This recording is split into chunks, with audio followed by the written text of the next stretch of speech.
أعوذ بالله من الشيطان الرجيم. بسم الله الرحمن الرحيم.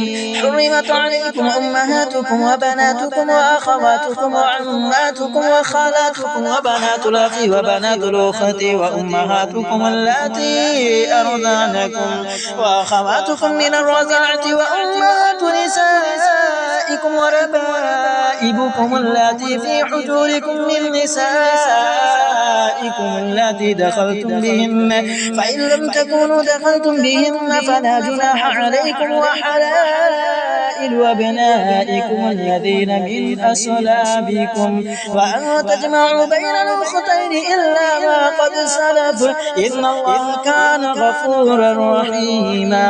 तुम पर हराम की गई तुम्हारी माएँ और तुम्हारी बेटियाँ और तुम्हारी बहनें जो तुम्हारी माँ की पैदा